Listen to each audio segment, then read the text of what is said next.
How do you say this? Hello my babies, you're here again with me, baby. Welcome back to my channel. If you're already a subscriber here, you know it. I love ya. But if you are not, come on.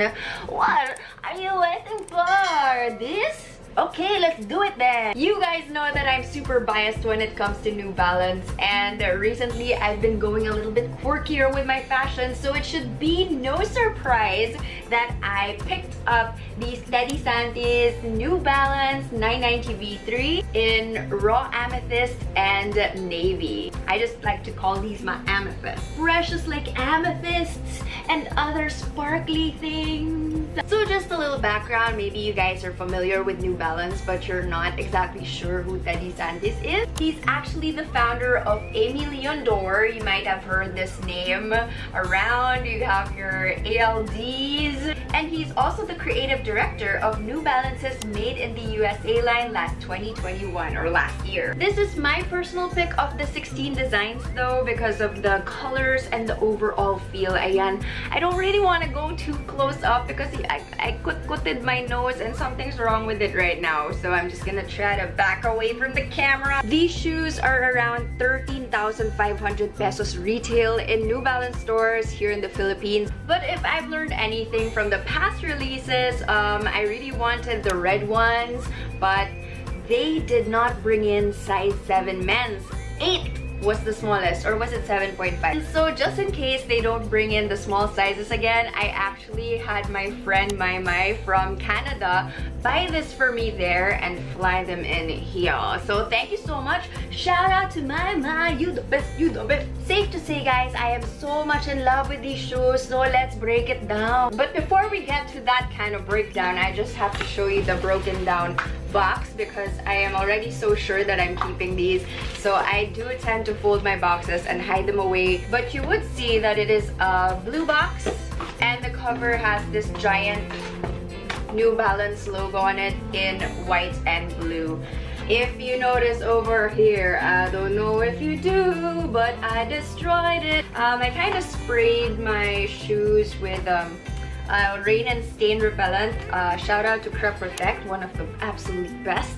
But I wasn't thinking of where I was doing it, and I did it on top of the box, and it stained. I can't get it out. So there I am, always destroying my boxes. But it does come with a tissue, and then you have this little cardboard with all the designs from the Teddy Santis line. So can you find my shoe? It is some over heel. I removed the tags of course, and these are my extra laces in the navy blue. I believe these are the ones they actually came with, but I did swap the laces, so I did white.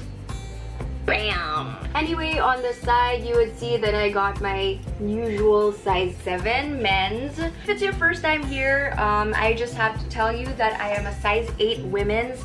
That should usually correspond to like a 6.5 men's if you want something true to size. But I do like my New Balances to be a little bit roomy. I wear thick socks, so I always do 7 no matter what the style. Okay, let's go. Let's give this shoe a 360 look.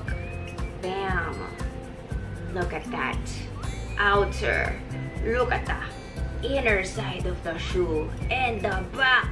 And the bottom. Oh, it's not even focused on the shoe. Dang, I'm just gonna show it to you here on top of my chair. So let's take a look at the details here on the upper. You have your kind of navy blue mesh here at the base, and then on top of it you have your light gray suede. This kind of cages over the navy. It looks super good. Then on top of all of that you have your light purple suede, but this one, if you would notice, is a little bit on the hairier side. It has longer strands of hair. Here's a sort of close-up on that. It does look super fuzzy, like a little creature on your foot.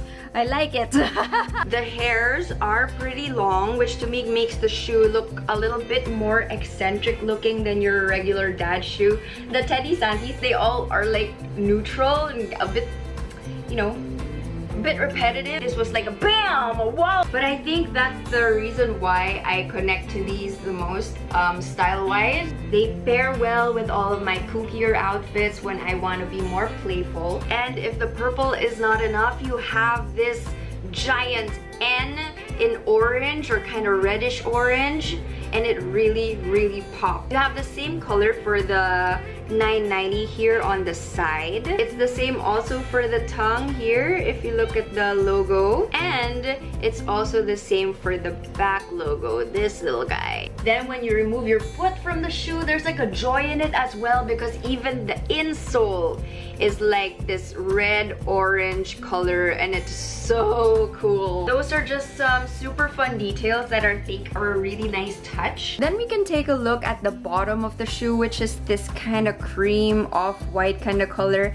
It really brings things in my opinion. The shoe is super eccentric and cool, but this I think makes it look a little bit more vintage and classic. Like if you made this sole white, it just wouldn't have the same effect. It would probably look like a toy, or like, I don't know. You know what I mean? Like I mentioned a while ago, they came with a dark gray lace, but I opted for the kind of creamy white. It's not super white if you look very closely. I think it gives the shoe a little bit more of a pop. It pairs really well with the white inner as well. The outsole or the bottom of the shoe looks like this. If you're curious, I really like this purple New Balance. It's just cute. This is what they look like when worn.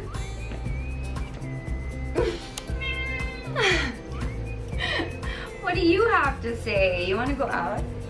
Okay. This is what the shoe looks like when worn. Let's see the side, the front, and maybe even the back. So these have become my go-to shoes when I want to kind of play around with my fits. Like today, I did choose to wear this like blue corduroy red shirt. I feel like it's just kind of a mix of colors that really go well together, because you know red plus blue equals purple. Amethyst! The fact that there are so many colors present makes the possibilities of outfits just kind of limitless. You can use these shoes as kind of a pop of color when you're wearing something plain. You can maybe mix and match with a ton of other colors. Maybe go for that clashing but it really works kind of vibe. Or you can even go monotone. I really think you can't go wrong. Comfort-wise, this is definitely a shoe that I can use the entire day, but I already know that with all the made in the USA shoes. It is the same with all of my New Balances. I am always very impressed, especially with comfort. It is pretty pricey, so I do expect sort of the best from these. Comfort, look, craftsmanship, you know, they really got it all down. Upon further inspection, quality is always 100%, no damage. You know, the stitching is always perfect. I did notice one little thing though. If you check my right tongue, there is that kind of waffle detail, and on the left it does not. So that just goes to show that, you know, these handmade shoes, it happens. This fact doesn't bother me actually. I find that it gives my pair a little bit more character just because they're kind of different. Strangely enough, it feels a little bit more special that way. Special! I think its only fault, if there are any, is the fact that it kind of sheds. If you can see my corduroy right now, it has little pieces of fuzz. From touching the shoe too much, it kind of comes off. Alright, well, I'm gonna have to just keep it short and sweet today. I have zero regrets with this purchase, as in absolutely none. I'm giving it a solid 10 out of 10, like no word. It looks super unique, super fun, and super special, and you know, maybe some people might not like this so much. It's a little bit out there, but for people like me, this is the best shoe purchase of 2022. I am already saying it now. Anyway, that's all the time we have for today. I hope you enjoyed this little review. Let me know what you think of the shoe in the comment section down below. I'll see you again next time. Peace and love. Bye!